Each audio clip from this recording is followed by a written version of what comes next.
গাজীপুরের শ্রীপুরে একটি পিকনিক বাস বিদ্যুতায়িত হয়ে ইসলামিক ইউনিভার্সিটি অব টেকনোলজির ৩ শিক্ষার্থী মারা গেছেন। এ ঘটনায় আহত হয়েছেন আরও অন্তত ১৫ শিক্ষার্থী। মৃত ৩ শিক্ষার্থী হলেন মোজাম্মেল হোসেন নাইম, মুস্তাকিম রহমান মাহিন ও জোবায়ের আলম সাকিব। পুলিশ জানিয়েছে তারা গাজীপুর মহানগরের বোর্নবাজার এলাকার Islamic university of technology IUT এর শিক্ষার্থী এবং টঙ্গী থেকে গাজীপুরের মাটির মায়া রিসোর্টে যাচ্ছিলেন। আজ শনিবার সকাল ১১টার দিকে উপজেলার তেলিহাটি ইউনিয়নের উদয়খালী চায়না প্রজেক্টের সামনে এই দুর্ঘটনা ঘটে। মরদেহ উদ্ধারের প্রক্রিয়া চলমান রয়েছে। ঘটনার বিস্তারিত পরে জানানো হবে বলে জানিয়েছে পুলিশ। গেল ৩ মাসে জ্বালানি খাতে সরকারি ক্রয়ে ৩৭০ কোটি টাকা সাশ্রয় হয়েছে বলে জানিয়েছেন বিদ্যুৎ, জ্বালানি ও খনিজ সম্পদ মন্ত্রণালয়ের উপদেষ্টা মোহাম্মদ ফজল কবির খান। শনিবার এক সভায় তিনি একথা বলেন। জুলাই আন্দোলনে ছাত্রদের অবদান তরুণ প্রজন্মকে একটি নতুন বাংলাদেশ গড়ার পথে প্রেরণা যোগাবে বলে জানিয়েছেন অর্থ উপদেষ্টা সালিউদ্দিন আহমেদ। আজ শনিবার সকালে রাজধানীর পান্থপথে ওয়ার্ল্ড ব্যাংকের আয়োজনে অনুষ্ঠিত এক বিশেষ চিত্র প্রদর্শনীতে তিনি একথা বলেন। Paint the sky, make it yours শিরোনামে এই প্রদর্শনীতে তরুণ প্রজন্মের চোখে ফুটে উঠেছে ভবিষ্যৎ বাংলাদেশের রূপকল্প। চিত্রকর্মগুলোতে তুলে ধরা হয়েছে নারীর অধিকার, শিক্ষা সংস্কার, অসাম্প্রদায়িক সমাজ গঠন এবং সমাজে অন্যায়ের প্রতি প্রশ্ন তোলার মতো বিষয়। প্রদর্শনীটি ৩০ নভেম্বর পর্যন্ত সবার জন্য উন্মুক্ত থাকবে। ব্যাটারি চালিত রিকশা চালুসহ ১২ দফা দাবিতে আগামীকাল রোববার জাতীয় প্রেসক্লাবের সামনে চালক শ্রমিকরা গণঅবস্থান কর্মসূচি পালনের কর্মসূচি ঘোষণা করেছেন। আজ শনিবার সকালে রাজধানীর পল্টনে এক সংবাদ সম্মেলনে এই কর্মসূচি দেয় রিকশা, ভ্যান, ইজি বাইক শ্রমিক ইউনিয়ন। সংবাদ সম্মেলনে বক্তারা গত কয়েকদিনে এর আন্দোলনে যেসব অটো চালক গ্রেফতার হয়েছে তাদের মুক্তি ও দাবি জানান। তারা বলেন, যতক্ষণ পর্যন্ত সরকার থেকে সুনির্দিষ্ট নির্দেশনা আসবে ততক্ষণ পর্যন্ত অবস্থান কর্মসূচি চলবে। ১২ দফা দাবির মধ্যে উল্লেখযোগ্য রয়েছে ব্যাটারি চালিত যানবাহনের জন্য লাইসেন্স ও যৌক্তিক রুট পারমিট দিতে হবে, অটোরিকশার জন্য আলাদা লেন করে দিতে হবে। একই সঙ্গে অটোরিকশা চালকদের আন্দোলনে পুলিশের পাশে থেকে যারা হামলা চালিয়েছে তাদের বিরুদ্ধেও ব্যবস্থা নিতে হবে। গত দুদিন ধরেই রাজধানীতে ব্যাটারি চালিত রিকশা বন্ধের সিদ্ধান্তের প্রতিবাদে সড়ক ও রেলপথ আটকে বিক্ষোভ করেন চালকেরা। শুক্রবারও জোড়াইনে আইনশৃঙ্খলা রক্ষাকারী বাহিনীর সঙ্গে তাদের পাল্টাপাল্টি ধাওয়ার ঘটনা ঘটেছে। পরে পরিস্থিতি নিয়ন্ত্রণে ছোড়া হয় টিয়ারশেল। রেললাইন অবরোধে পদ্মা সেতু হয়ে রেল যোগাযোগ বন্ধ থাকে প্রায় ৪ ঘণ্টা। এর আগে গত মঙ্গলবার ঢাকা মহানগর এলাকায় ৩ দিনের মধ্যে ব্যাটারি চালিত রিকশা বন্ধ করতে নির্দেশ দেন হাইকোর্ট। এরপর থেকেই আন্দোলনে রয়েছেন চালকেরা।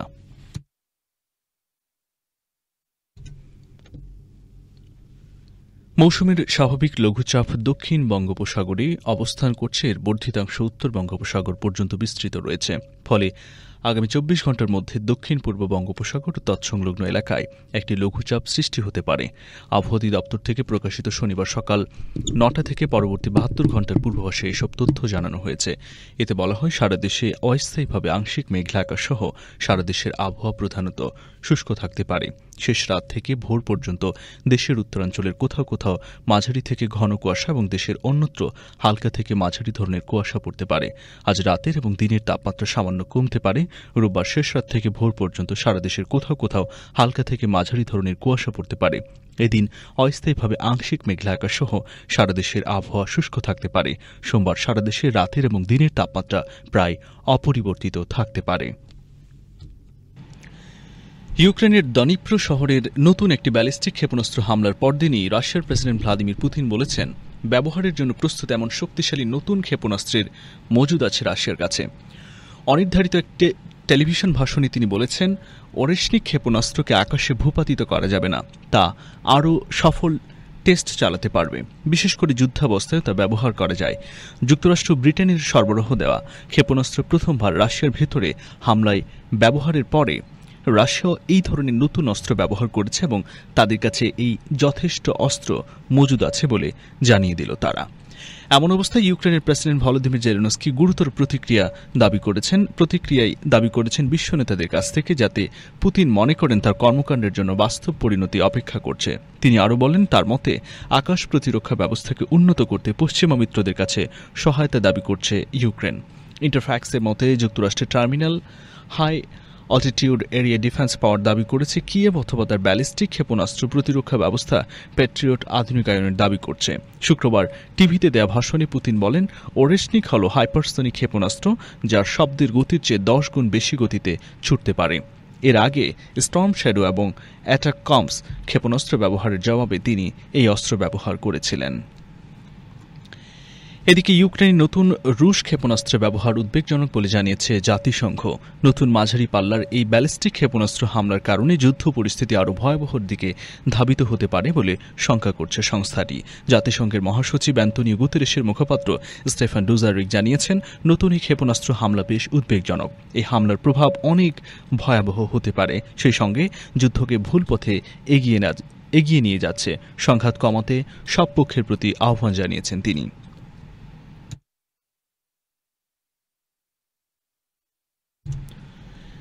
ইসরায়েলি বিমান হামলায় উত্তর পূর্ব লেবাননে নিজ বাড়িতে হাসপাতালের একজন পরিচালক সহ আরও 5 জন নিহত হয়েছে বলে জানিয়েছে লেবাননের স্বাস্থ্য মন্ত্রণালয়। এছাড়া শুক্রবার দেশের দক্ষিণে ইসরায়েলি হামলায় কমপক্ষে 5 প্যারামেডিক নিহত হয়েছেন। গাজার কামাল আদওয়ান হাসপাতালে ইসরায়েলি হামলায় 9 জন চিকিৎসাকর্মী আহত হয়েছেন এবং জেনারেটর ও অক্সিজেন ব্যবস্থা ক্ষতিগ্রস্ত হয়েছে বলে শুক্রবার জানিয়েছেন হাসপাতালের পরিচালক। তবে ওই হামলায় ওই এলাকায় কোনো হামলার কথা অস্বীকার করেছে ইসরায়েলি সামরিক বাহিনী। লেবাননের দক্ষিণাঞ্চলে শুক্রবার ইসরায়েলি সেনা ও হিজবুল্লার যোদ্ধাদের মধ্যে ব্যাপক সংঘর্ষের খবর দিয়েছে জাতিসংঘ। হিজবুল্লার ছোড়া একটি রকেট তাদের ঘাঁটিতে আঘাত হানলে ইতালির 4 শান্তিরক্ষী সামান্য আহত হয়েছে বলে জানিয়েছে জাতিসংঘ। প্রায় 1 বছর ধরে চলমান নিম্নমাত্রার যুদ্ধ শুরুর পর সেপ্টেম্বরে ইসরায়েল ও হিজবুল্লার মধ্যে সর্বাত্মক যুদ্ধ শুরু হয়।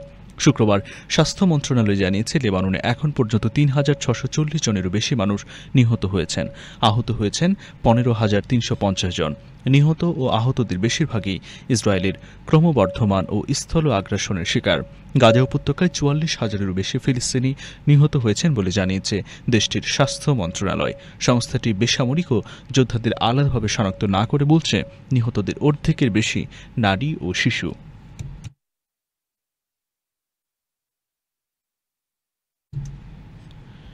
এদিকে গাজা ও লেবানন যুদ্ধের জেরে সম্প্রতি ইসরায়েলের কমপক্ষে 6 সেনা আত্মহত্যা করেছেন।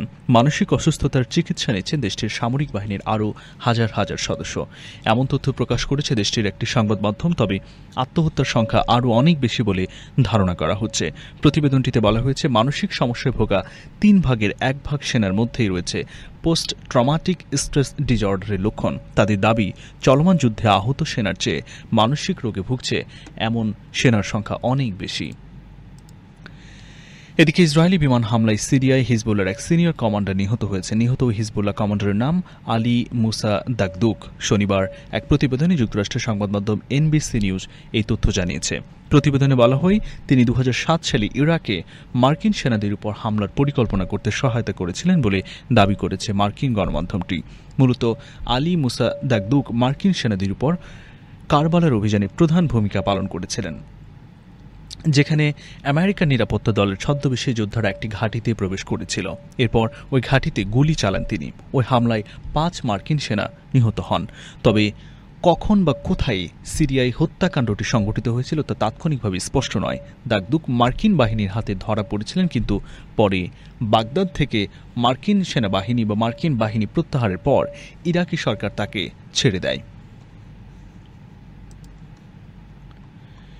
এদিকে ব্যাপক সহিংসতার জেরে মণিপুরে বিপুল সংখ্যক সেনা উপস্থিতি বাড়াচ্ছে ভারত। জাতিগত সংঘাত বন্ধে মিয়ানমারের সীমান্তবর্তী রাজ্যটিতে কেন্দ্রীয় স্বরাষ্ট্র মন্ত্রণালয় থেকে ইতোমধ্যে নতুন করে 10,800 সেনা মোতায়েন করা হয়েছে। শুক্রবার এক প্রতিবেদনে দেশটির সংবাদ মাধ্যম টাইমস অফ ইন্ডিয়া এই তথ্য জানিয়েছে। ওই প্রতিবেদনে বলা হয়েছে, রাজ্যটির প্রধান নিরাপত্তা উপদেষ্টা কুলদীপ সিং এই তথ্য জানিয়েছেন। তিনি এক বিবৃতিতে বলেছেন, ভারতের সামরিক বাহিনীর অতিরিক্ত 90টি কোম্পানি কাজ করছে বা কাজ করবে মণিপুরে। ফলে বর্তমানে সেখানে কোম্পানির সংখ্যা দাঁড়াবে 288-তে। অন্যদিকে প্রধান নিরাপত্তা উপদেষ্টা জানিয়েছেন, 2023 সালের মে মাসের পর থেকে এখন পর্যন্ত সংঘাত সহিংসতায় মণিপুরে প্রাণ গেছে অন্তত 258 জনের। এছাড়াও ঘটেছে ব্যাপক লুটপাটের ঘটনা। প্রধান নিরাপত্তা উপদেষ্টা আরও বলেন, আমরা সমস্ত জেলার ডিসি ও এসপিদের সাথে সমস্যাগুলো নিয়ে আলোচনা করেছি। মোট 198 সেনা কোম্পানি ছিল, অতিরিক্ত 70টি কোম্পানি আরও মজুদ রয়েছে।